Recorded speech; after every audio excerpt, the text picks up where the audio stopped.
Olá pessoal, vamos ao nosso estudo bíblico. Nesta oportunidade vamos estudar Mateus capítulo 21, do verso 12 até o verso 17. É importante observar que estamos estudando um texto que está dentro de uma engrenagem, de uma narrativa, que se inicia aqui no capítulo 21 mesmo, no verso 1, com a entrada de Jesus em Jerusalém. Como judeu da sua época, segundo os mandamentos, deveria pelo menos 3 vezes dirigir-se a Jerusalém no ano para participar das festas. E Jesus então cumpre este papel fazendo a viagem como tantos outros que assim também faziam as suas procissões, as suas caravanas em direção a Jerusalém. E nesse episódio, Jesus então faz a sua viagem e vai ali ser crucificado. Mas antes da sua crucificação, temos narrativas, palavras dele ao povo, ensinamentos, situações, comportamentos que vão justificar, de uma certa forma, a sua crucificação, a sua entrada. E agora, após entrar no templo, ele vai realizar aquilo que lembra o profeta Finéias no Antigo Testamento, com uma ação de uma certa forma representativa, violenta representativamente, fazer a expulsão daqueles que contaminam o templo, tornam o templo, fazem o templo perder a sua função primária, que é a casa de Deus, para que o homem ali tenha o seu encontro com Deus. Então, o verso 12 diz assim: tendo Jesus entrado no templo, expulsou a todos os que ali vendiam e compravam. Também derrubou as mesas dos cambistas e as cadeiras dos que vendiam pombas. Ele entra no templo, como é o processo da sua caravana, da sua procissão. A sua entrada em Jerusalém visa o templo. Viajante judeu a Jerusalém, o alvo dele, o centro importante de Jerusalém é o templo. Então ele conclui a sua caminhada entrando no templo. E ao chegar ali, diz o evangelista, expulsou a todos os que ali vendiam e compravam. O verbo expulsar é utilizado muitas das vezes, das 28 vezes que esse verbo aparece no Novo Testamento, 12 pelo menos indicam exorcismo, usado para indicar a expulsão de espíritos malignos ou de demônios. Então, o uso desse verbo ajuda o leitor a identificar a ação que Jesus realiza contra essas pessoas com a ação que ele realiza contra os espíritos malignos, para que haja uma identificação sobre aquilo que os espíritos malignos causam no homem e aquilo que esses vendedores e compradores, esses comerciantes no templo, causam à população que vem ao templo para fazer os seus ritos, os seus sacrifícios, oferecer as suas oferendas, e eles são então impedidos, ou há uma problemática criada por esses. Então a forma de dizer Jesus os expulsa é para identificá-los com ações malignas, espíritos malignos que causam males aos homens. Assim, esses vendedores e compradores exercem esse mal. Então eles são exorcizados, eles são expulsos, como se expulsa os espíritos malignos. Os que ali vendiam e compravam referem-se às mesmas pessoas, não é o comerciante e o freguês. Os que vendiam e compravam, a expressão vender e comprar é uma alusão ao comerciante, é o processo de compra e venda. O comerciante, ele compra e vende.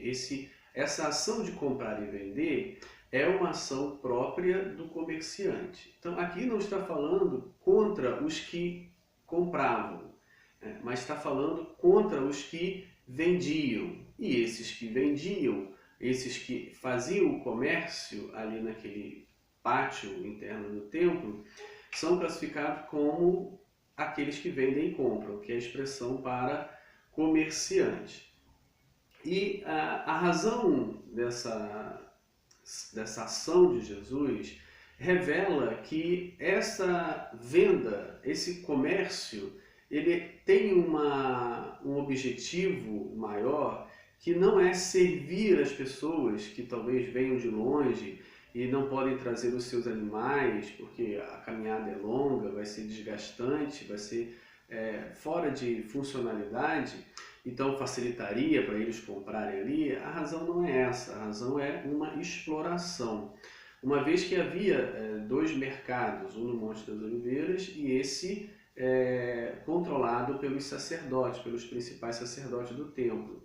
E a venda nesse mercado interno era superfaturada, ou seja, os produtos eram mais caros do que comprados em outro lugar. E o comprador que vai levar a sua oferta, o seu sacrifício para o templo, ele precisa passar por um processo de fiscalização, de seleção deste animal, ou seja, os sacerdotes faziam uma fiscalização no animal para ver se este animal estaria de acordo com os padrões pré-estabelecidos de pureza, sem mancha, sem defeito, de um ano, ou seja, passava por um rigoroso processo de exame. Uma vez que os animais não fossem comprados nesse comércio controlado pelos sacerdotes, muitas das vezes eles eram rejeitados e descartados, forçando assim o ofertante a comprar o animal deste comércio no centro, dentro do pátio do templo, que era mais caro. E com isso havia uma exploração da fé do crente, que vinha com sua sinceridade, com o seu coração aberto, crendo que fazendo isso Deus o aceitaria, e ele então era explorado por essa liderança que aproveitava-se dessa situação para faturar rios de dinheiro em cima desse ofertante.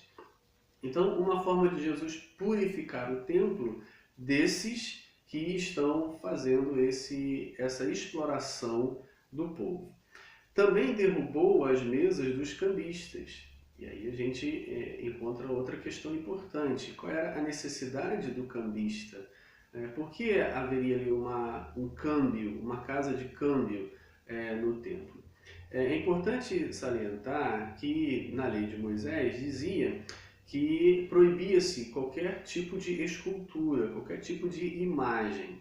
Havia uma aversão absoluta a qualquer imagem que descrevesse o homem, o animal, qualquer tipo de imagem que pudesse fazer alusão à criatura. E muitas cidades usavam como esfinge os deuses das suas cidades, os seus patronos, os seus líderes importantes, e essas moedas cunhadas nessas cidades eram comercializadas, eram usadas. E os ofertantes que vinham de outras cidades traziam essas moedas no bolso ou na sua bolsa.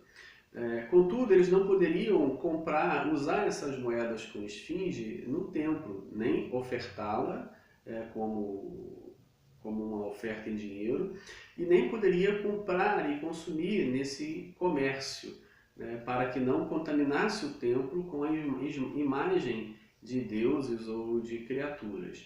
Com isso havia então os cambistas que trocavam essas moedas por uma outra sem uma esfinge que aludisse a criatura ou a deuses. É bom salientar que o próprio Templo de Jerusalém produzia suas próprias moedas sem essas imagens. O Templo de Jerusalém era também casa de moeda e era também produtor de moeda e também banco. Muitos depositavam as suas fortunas no Templo de Jerusalém. Havia guardas fortemente armados e havia também a questão da crença de que roubar templos cometer sacrilégio e será punido pelos deuses ou por Deus. Então, a segurança do templo para se guardar as fortunas era assegurada na maioria das vezes. Então havia um interesse dos ricos em depositar as suas fortunas no templo. Então o templo funcionava como banco, como casa de moeda. Então ele tinha a produção de moeda que poderia trocar e assim fazia. Agora, essa troca não é um bem, um favor para o ofertante que vem, para que ele não cometa um pecado de trazer uma moeda como imagem dentro da casa de Deus. O objetivo era ganhar dinheiro. E ganhavam-se muito dinheiro nessa troca, né? Havia um ágio muito grande e superfaturava tudo, e o ofertante na troca perdia bastante poder de compra. E isso caracterizava uma exploração do povo simples, com o seu coração contrito, que vinha se aproximando de Deus, e fazia com que os líderes assumissem uma posição de meros comerciantes da fé e exploradores da fé, e enriqueciam às custas dessa exploração da fé. Também diz o verso 12 ainda que as cadeiras dos que vendiam pombas também foram afetadas. Bem, as pombas eram vendidas aos pobres. Você tinha 3 níveis de animais para o sacrifício. Você tinha o gado, o boi, que é o animal de grande porte. Você tinha a ovelha, o cabrito, um animal de médio porte. E você tinha o pássaro, um animal de pequeno porte. Quem comprava a pomba ou as aves eram os mais pobres, né? Temos o exemplo de José e Maria em Lucas, que sacrificam 2 rolinhas. Ou seja, o pobre comprava o animal mais barato. E é interessante que o animal que é indicado aqui são aqueles que vendiam pombas. Então, há um frisar dos que vendiam pombos, porque esses atingem mais acentuadamente os mais pobres, exploram mais acentuadamente os mais pobres. O rico, comprando um boi, continuava rico. E o pobre, muitas vezes, comprando a pombinha ou a rolinha, gastava a sua última moeda. Então, o evangelista marca os vendedores de pomba de forma mais acentuada do que aqueles que vendiam os animais de médio e grande porte. E disse-lhe, verso 13, está escrito, a minha casa, né, será chamada casa de oração. Isaías 56, verso 7. Também pode-se ler Jeremias capítulo 7, verso 4 e verso 11. É importante também ler esses textos. Vós, porém, a transformais em covil de salteadores. O texto do Antigo Testamento está num contexto de palavra aos gentios, em que convida os gentios a virem adorar ao Deus de Israel no templo. Tanto que a citação completa seria, e Marcos a mantém, a minha casa será chamada casa de oração para todos os povos. Como Mateus é um texto dirigido a judeus, então o frisar aqui está na transformação da casa de Deus em comércio, contaminando assim o povo de Israel. A minha casa será chamada casa de oração, ou seja, o lugar onde as pessoas vêm com seus corações contritos, pesados, esperando e buscando a bênção do Senhor. O objetivo é, então, oferecer alívio aos que vêm nas suas aflições e angústias, e não aproveitar das suas aflições e angústia para explorá-los economicamente. Isso é um conceito muito interessante que a gente precisa repensar e rever nos nossos dias. Até que ponto a igreja está sendo um lugar de oração, um lugar onde o necessitado, o aflito vem e encontra Deus, encontra alívio, encontra refrigério. Ou o lugar onde, em troca do refrigério, do alívio, rouba-se, explora-se, toma ou faz com que o ofertante ou o crente entregue o seu dinheiro em troca do alívio e do atendimento à sua necessidade. Jesus frisa aqui um conceito importante que precisa ser repetido hoje. A casa de Deus é um lugar aberto para os que precisam, é um lugar do socorro, é um lugar do alívio, um lugar onde você encontra o refúgio, encontra o Senhor e a sua bênção, e não um lugar onde você é explorado e vai para gastar o seu dinheiro em troca de bênçãos e outras coisas mais.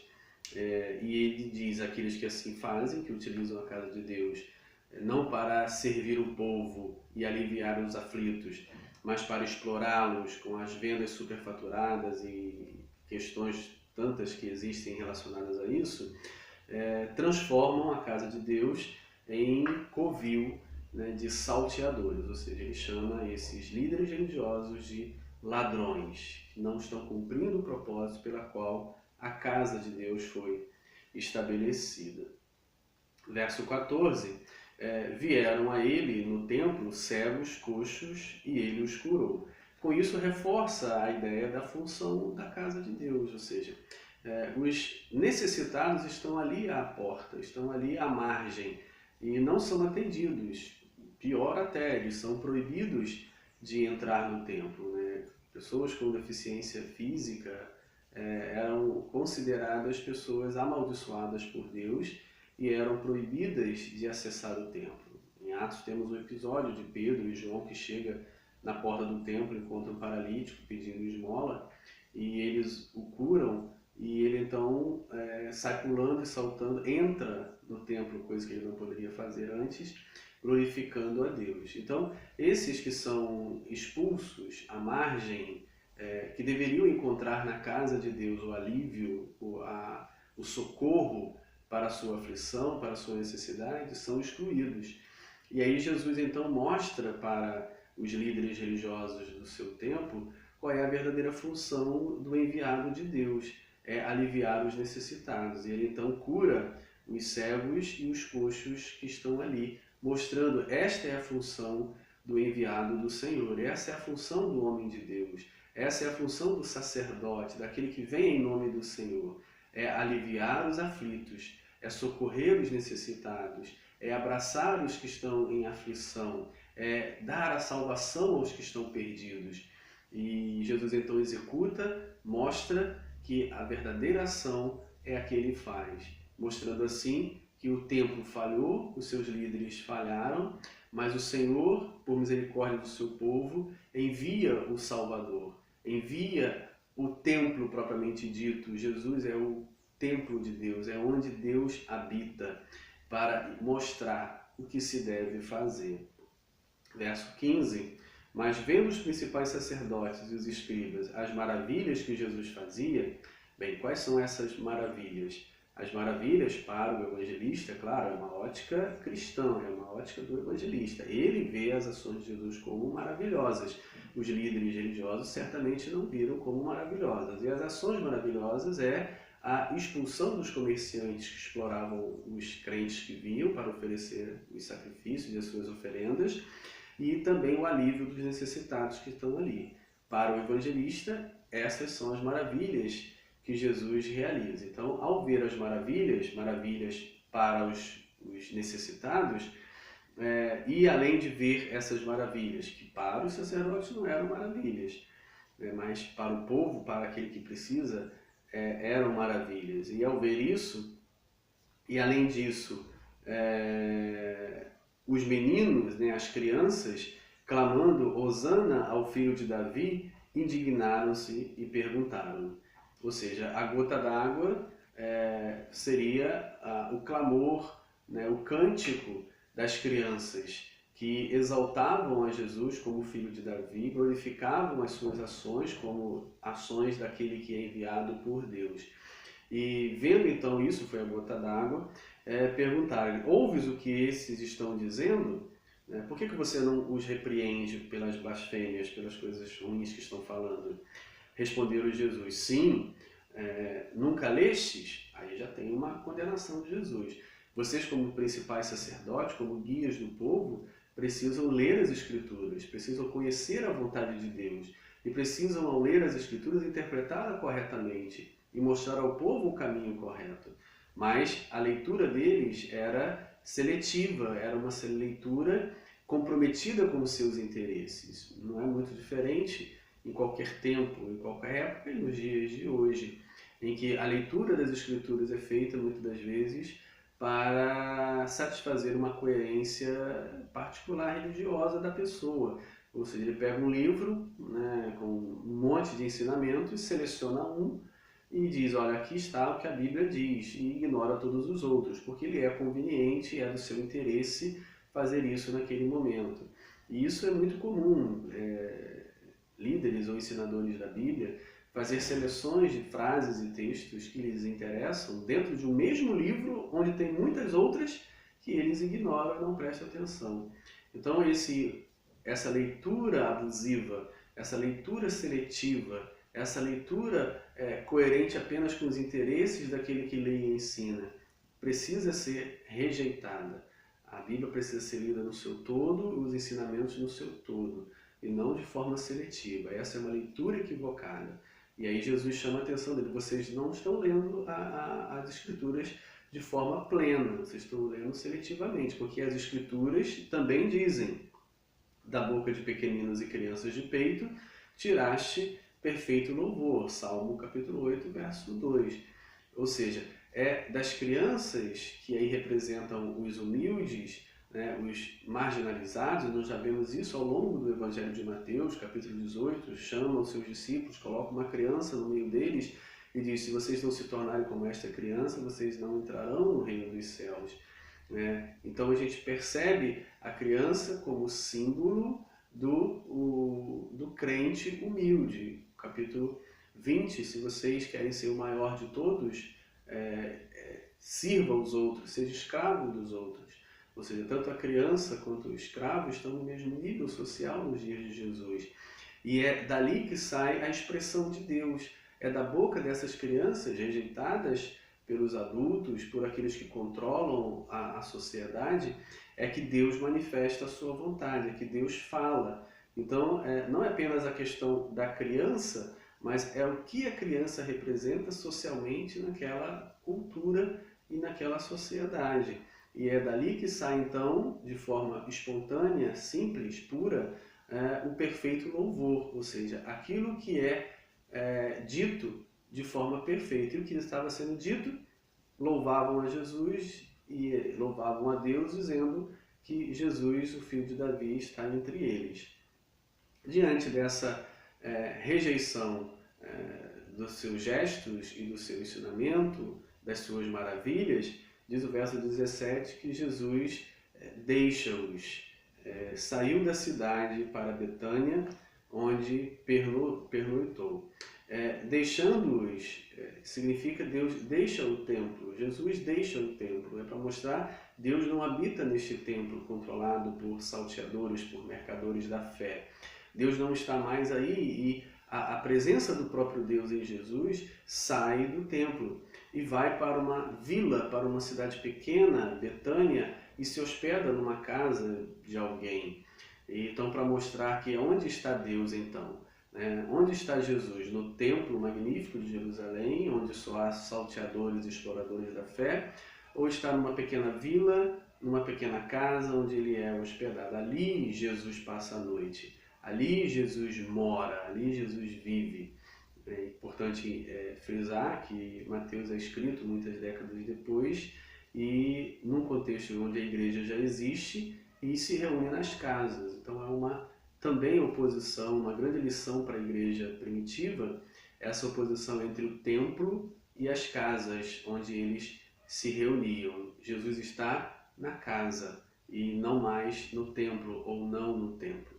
Isso antes de 70 era uma questão interessante, pois vemos no livro de Atos dos Apóstolos, no início, os cristãos primitivos de Jerusalém tinham muita dificuldade de libertar-se da influência do templo, da sua liturgia, e participavam e frequentavam ali os momentos de oração. Enquanto Estevão, que vai representar um outro grupo no meio dos cristãos de Jerusalém, vai dizer que ali não é o lugar correto para os cristãos se reunirem, que Deus não está mais ali, que o templo se transformou na casa de deuses. Então essa oposição está ali em Jerusalém, no início, entre os cristãos de Jerusalém, e isso vai refletir ao longo das décadas, e na comunidade mateana reforça-se essa ideia de que Jesus sai do templo e vai para casa. Ou seja, para a igreja primitiva essa era uma grande lição, de que Deus está na casa onde os discípulos se reúnem e não no grande templo de Jerusalém. Depois de 70, o templo é destruído pelos romanos, reforça-se ainda mais a ideia diante de lamentações de judeus cristãos pela perda do templo, pela destruição do templo. Agora estamos sem uma referência, sem a casa de Deus. Serve para ensinar que Jesus abandonou o templo antes dele ser destruído e foi para a casa. E agora ele está nas casas, onde se reúne em seu nome, aonde verdadeiramente manifesta o cuidado com os necessitados, com os pecadores, diferentemente daquela ação que os líderes sacerdotais faziam, dominando o templo e transformando-o em casa de negócios.